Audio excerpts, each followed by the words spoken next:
Hello well-wishers and welcome to my channel Aspiring Minds. In today's video, we are going to discuss Henry Louis Vivian Derozio's poem To India, My Native Land. So grab your virtual seats and let's begin.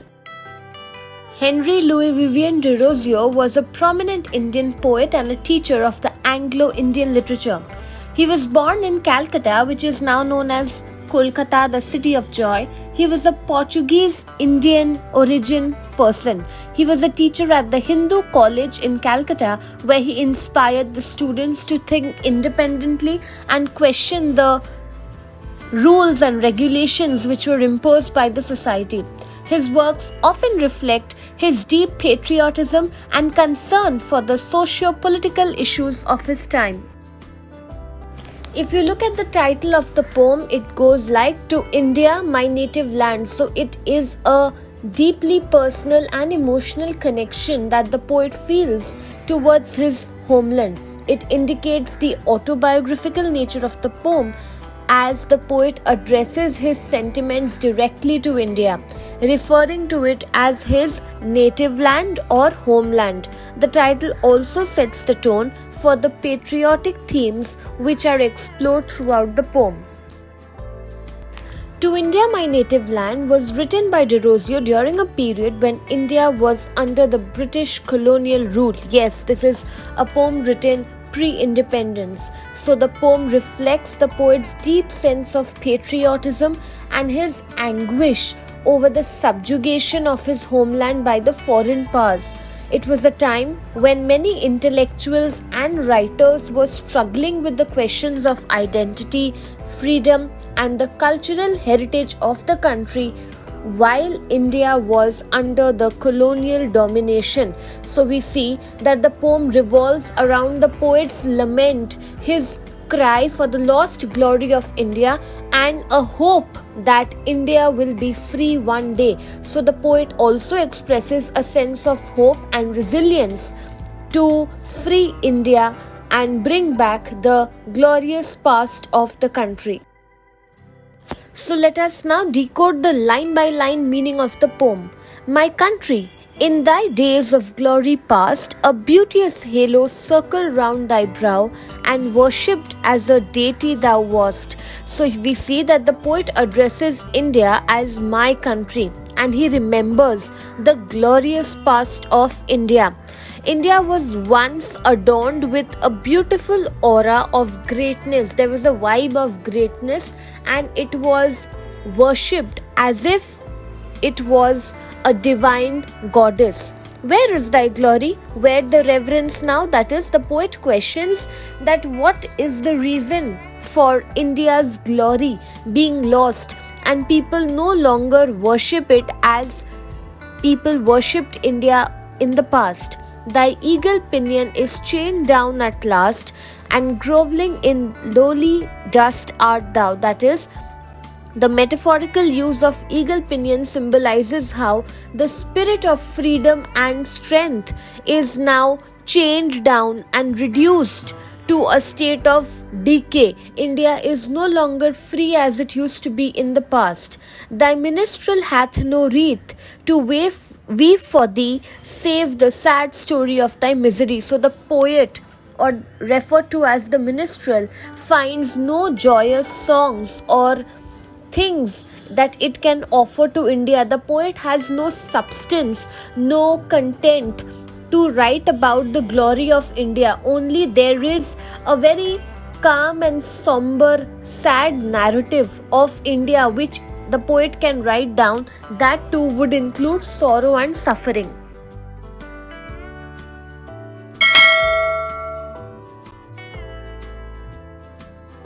Well, let me dive into the depths of time and bring from out the ages that have rolled a few small fragments of these wrecks sublime which human eye may not never more behold. So the poet over here wants to go back and explore the past of India and revive or retrieve whatever fragments of India's earlier glory remain, even though they may not be inaccessible.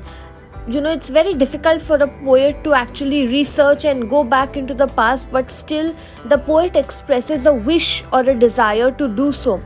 And let the guardian of my labor be my fallen country, one kind wish for thee. So here the poem concludes where the poet expresses his deep desire that his efforts to recall India's greatness would serve as a humble offering of goodwill to his beloved but fallen homeland.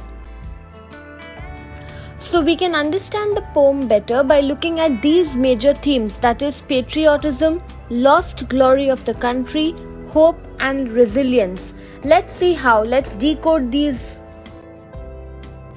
The poem includes a deep sense of patriotism and love for the homeland. Throughout the poem, the poet addresses India with deep affection and portrays it as a cherished entity which is worthy of worship.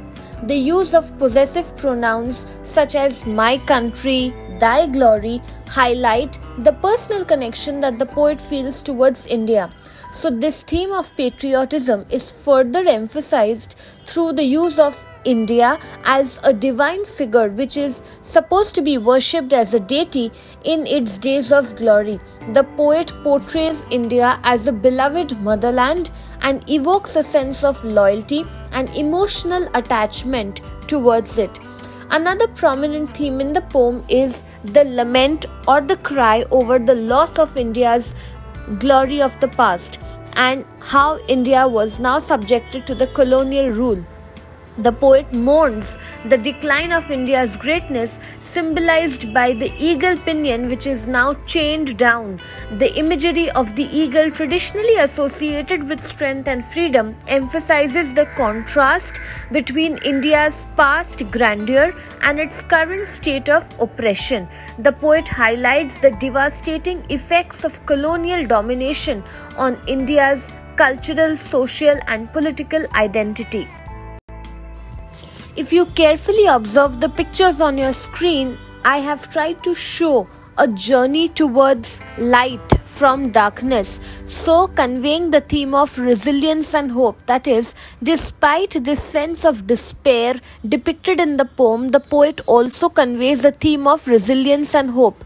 The poet refuses to succumb entirely to despair, sadness, and instead wants to go into the depths of time and bring out the lost fragments of India's past greatness.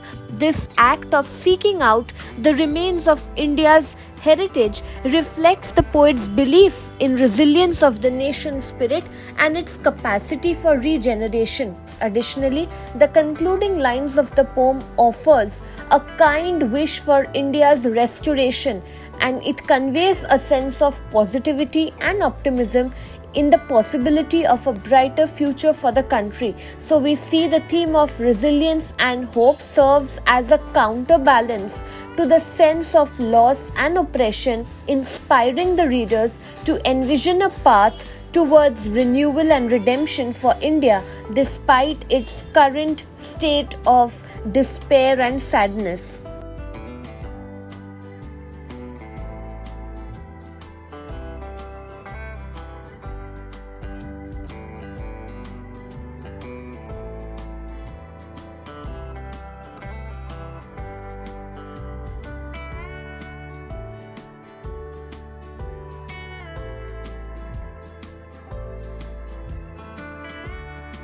So that's it from this video. I hope you liked it. Do hit the like button. Subscribe to my channel for more such future updates. Thank you for watching. Bye.